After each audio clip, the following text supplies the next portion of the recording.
बिस्मिल्लाहिर्रहमानिर्रहीम। अस्सलाम वालेकुम। मैं हूं जवाद फैज़ी, आप देख रहे हैं चौथा सुतून। नाज़रीन, ये बात तो तय है कि जब भी इस मुल्क में इलेक्शन होते हैं, जब भी इस मुल्क में कोई तहरीक चलती है, जब भी इस मुल्क में कोई गुफ्तगू होती है, जब भी कोई लीडर आके ख़िताब करता है तो उस पर यही कहता है कि मैं इस कौम की तकदीर बदल दूँगा, मैं इस निज़ाम को बदल दूँगा। और फिर हमने ये देखा कि जब जब भी कोई आया, कभी कालाबाग डैम की सियासत देखी, कभी हमने कुछ देखा। लेकिन आज का मेरा टॉपिक ये है कि क्या जब इमरान ख़ान साहब तशरीफ़ ला चुके, बरसरे इक़्तिदार हो चुके और इक़्तिदार पे काबिज़ भी हो गए, उन पे के बारे में सिलेक्टेड या इलेक्टेड मैं उस बहस में नहीं पढ़ता, आज जो वज़ीर आज़म है वो वज़ीर आज़म है। लेकिन क्या जो नारे, जो दावे, जो बयान किया गया था कि आते ही इस मुल्क में सबसे पहले तो करप्शन के पैसे वापस आएंगे, लूटी हुई दौलत वापस आएगी, फिर उसके बाद ये कहा गया कि पेट फाड़ देंगे, घसीटेंगे, रुलाएंगे। आपने रुला दिया होगा, मुझे नहीं पता कि कौन कितना रो रहा है, मैं ख़ुद ज़रूर रो रहा हूँ। लेकिन मेरा आज का असल इशू ये है कि जब वफाकी काबीना का इजलास हुआ तो उसमें फिर टॉपिक नवाज़ शरीफ, फिर कुछ वज़रा ने उस पर शोर मचाया कि महंगाई बड़ी हो गई है, खान साहब कुछ कर लो। ज़िली इंतज़ामिया से लेके दीगर जो मुंतज़मीन है वो इसका ख्याल नहीं कर पा रहे, स्यापे शुरू हो गए। और मैं रो रहा हूँ, बाकी लोग रो रहे हैं, किस तरह नहीं रोएंगे। अद्वियात की कीमतें बढ़ गई, मामलात बढ़ गए, दूध, चीनी, घी, आटा, सब की प्राइस में इजाफ़ा हो गया।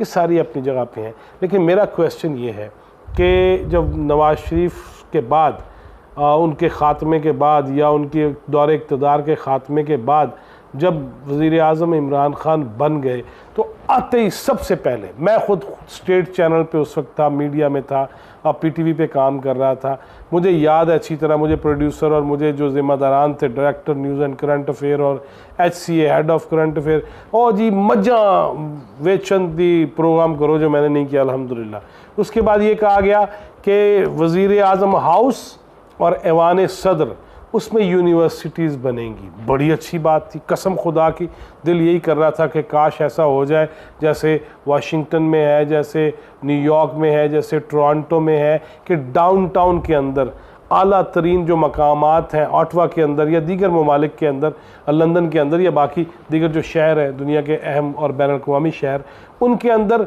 जहाँ पे एक 10 डाउनिंग स्ट्रीट है वहीं के करीब एक यूनिवर्सिटी है, वहाँ से लोग पढ़ रहे हैं। बॉस्टन चले जाएं जहाँ पे मुख्तलिफ ज़िम्मेदारान रहते हैं, उन्हीं के करीब डाउनटाउन के अंदर यूनिवर्सिटी है। मेरे दिल में बड़ी ख्वाहिश थी कि काश ऐसा हो जाए, ऐवान सदर भी और वज़ीर आज़म हाउस भी उसमें यूनिवर्सिटी बन जाए। फिर वहाँ कट्टे बेचे गए, वहाँ पे गाड़ियाँ बेची गईं और गाड़ियों को कौड़ियों के भाव बेचा गया, नीलाम हुई। उस पर बहुत सारे हमारे दोस्त मेरी तरह के बिल्कुल ही बाल जिनके नहीं थे, उन्होंने प्रोग्राम भी किए, वो जाके लेटे भी जाके टब के अंदर, और कभी कहीं पे बैठे, कभी कहीं पे गए, कभी कहीं पे गए। क्या बना उसका? क्या हुआ? यूनिवर्सिटी बन गई? क्या कोई तालीम गाह बन गई? क्या कोई ऐसा मरकज़ बन गया जहाँ से नौजवान या जहाँ से बच्चे तालीम हासिल कर सकें? क्या ऐसा हुआ? रेड जोन ही नहीं रह गया? मज़ीद आहनी जंगले और दरवाज़े नहीं लग गए उसकी एंट्रेंस पे? सिक्योरिटी मज़ीद सख्त नहीं हो गई? काश के उस वक्त के वज़ीर दाखिला चौधरी निसार अली खान इन्हें अंदर ना घुसने देते तो आज ये हालात ना होते। लेकिन क्या वहाँ कुछ बना? यूनिवर्सिटी बन गई, तालीमी इदारे बने, तालीम हासिल हो रही है, बसेस चल रही हैं। क्या वहाँ पे ऐसा कुछ हो रहा है? नहीं, बल्कि उल्टा मुझे अफसोस इस बात का है और रंज व अलम है, सच्ची जो बात है कि वफाकी काबीना का इजलास हुआ, उसमें ऐवान सदर के लिए 33 बुलेट प्रूफ गाड़ियों की इजाज़त दे दी गई। और भी बड़े मज़ामी होंगे, बड़े टॉपिक्स होंगे, एजेंडे पे बड़ी चीज़ें होंगी। लेकिन मैं हैरान हूँ कि मेरे मुल्क का वज़ीर आज़म अपनी काबीना के साथ बैठा है और वो डिस्कस कर रहा है नवाज़ शरीफ की बीमारी को, वो डिस्कस कर रहा है उसको वापस कैसे लेके आना है, वो डिस्कस कर रहा है उसके ख़िलाफ़ किस तरह जाना है, वो डिस्कस कर रहा है कि कैसे उसको वापस लाया जाए, वो डिस्कस कर रहा है कैसे बरतानिया यूनाइटेड किंगडम के होम डिपार्टमेंट को ख़त लिखा जाए, वो डिस्कस कर रहा है कि उससे सब कुछ ले आओ। और भाई उससे ले आओ, जिस दिन ले आओगे मुझे बता देना। लेकिन मेरे नज़दीक आज सबसे अहम जो ख़बर थी और बड़ी अफसोसनाक ख़बर थी कि मैं इनके बरसर इक़्तिदार आते ही जिन चीज़ों के बारे में ये सोचता रहा कि वहाँ यूनिवर्सिटी बनेगी, तालीमी इदारा बनेगा, कोई बड़ा हॉस्पिटल बन सकता है, एक यूनिवर्सिटी नहीं, ऐवान सदर को या वज़ीर आज़म हाउस को देख लीजिए कितने एकड़ पे मबनी है, वो मुश्तमिल है, वो कितनी जगह है, कितनी ज़मीन है, कितने वहाँ पे तालीमी इदारे बन सकते हैं। आप एक तरफ कह रहे हैं इस्लामाबाद के अंदर, लाहौर के अंदर मल्टीपल स्टोरीज़ बननी चाहिए, वहाँ पे अब ज़मीन रही नहीं, ज़राअत को हमने तहफ़्फ़ुज़ देना है, ज़री मुल्क है। खान साहब आप ये तकरीरें ख़िताबात अब तक कर रहे हैं, टिल टुडे आप ये गुफ्तगू कर रहे हैं, आप ये कहते हैं कि बजाय इसके कि फैलाव आए, आप ये चाहते हैं कि नहीं, होना ये चाहिए कि मल्टीपल स्टोरीज़ बननी चाहिए, उसके अंदर काम होने चाहिए, लोगों के क्वार्टर बनने चाहिए, लोगों के अपार्टमेंट्स बनने चाहिए, लोगों के स्वीट बनने चाहिए, लोगों के मुख्तलिफ कसीरुल जहत चीज़ें होनी चाहिए, बड़ी बड़ी बिल्डिंग बननी चाहिए। और ऐवान सदर में, वज़ीर आज़म हाउस में यूनिवर्सिटी बन गई। किधर गया वो वादा? गज़ब किया तेरे वादे पे एतबार किया। और कहाँ गए वो सारे वादे? वो वादा ही क्या जो वफा हो गया।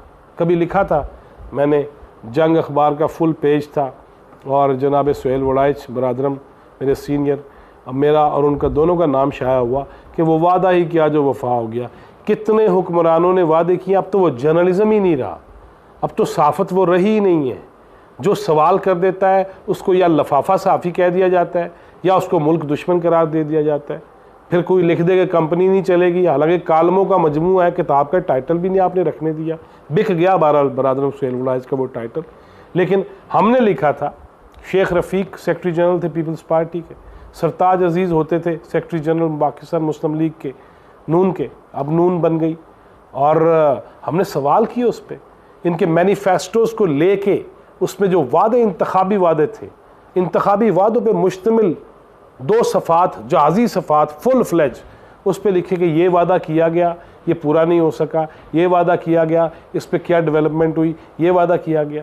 आपने तो वादा किया था, ऐलान किए थे, मज्जें, गायें, कट्टे, वच्छे आपने बेच दिए सारे, आपने गाड़ियाँ तक बेच दी।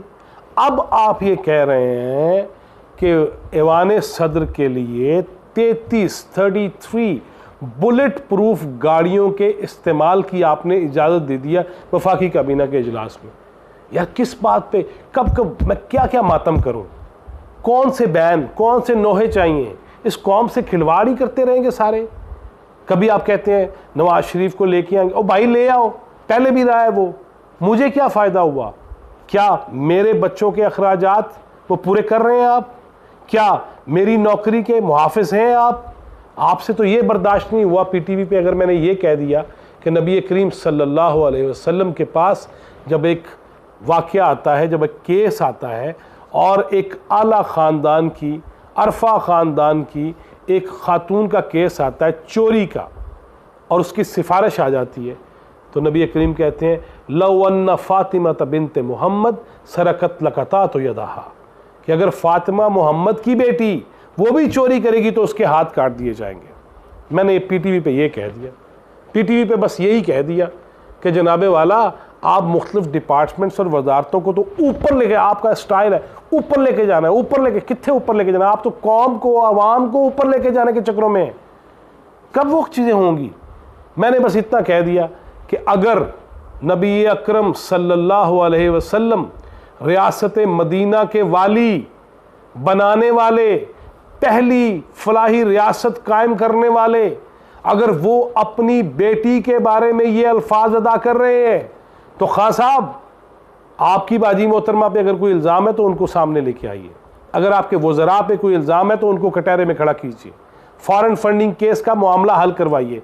बस ये चंद जुमले पीटीवी पे कहे। और फिर ख़त्म नबूवत के हवाले से मैंने बात की कि ख़त्म नबूवत पे मत साजिशी अनासर को आने दिया जाए, और उस पर चेयरमैन पीटीवी और दीगर लोग मेरे सामने आके खड़े हो गए कि एक ही कहता है, और मुझे उस वक्त के हेड ऑफ करंट अफेयर ने आगे कहा सही साहब हाथ हौला रखो, ख़त्म नबूवत पे बात नहीं करनी। मैं ऑन रिकॉर्ड ये बात कर रहा हूँ और मैंने इसीलिए आगाज़ में नहीं ये बातें की थी ताकि कोई ये ना कहे कि शायद इसका कॉन्ट्रैक्ट ख़त्म हुआ है या कॉन्ट्रैक्ट ख़त्म कर दिया गया है तो जज्बाती होकर ये बातें कर रहे हैं। नहीं, अल्लाह मालिक है और वही राज़िक व मालिक है, वही खालिक है, उसी ने पैदा किया है, उसी ने रिस्क देना है। उसने तो सबसे पहले कह दिया, कहलवा दिया, कुरान पाक का आगाज़ करवा दिया, अल्हम्दुलिल्लाहि रब्बिल आलमीन। तमाम तारीफ़ात उस अल्लाह के लिए जो तमाम जानों का पालने वाला है। ये बतौर मुसलमान मेरा ईमान है और होना भी चाहिए कि रिस्क मेरा कोई छीन नहीं सकता। ना खान साहब छीन सकते हैं, ना नवाज शरीफ, ना जरदारी, ना बिलावल, ना मरियम, कोई मुझसे रिस्क नहीं, और ना बाजवा साहब, ना बल्कि छोटे बाजवा साहब, कोई रिस्क मुझसे छीन नहीं सकता जो मुझे अल्लाह ने देना है। लेकिन मैं ये बात कर रहा था कि आपने यूनिवर्सिटीज़ बनानी थी, आपने गाड़ियाँ बेच दी, फिर रेंट पे लेनी शुरू कर दी। अब आज आप ये कह रहे हैं, वफाकी काबीना के इजलास में मंजूरी दे रहे हैं कि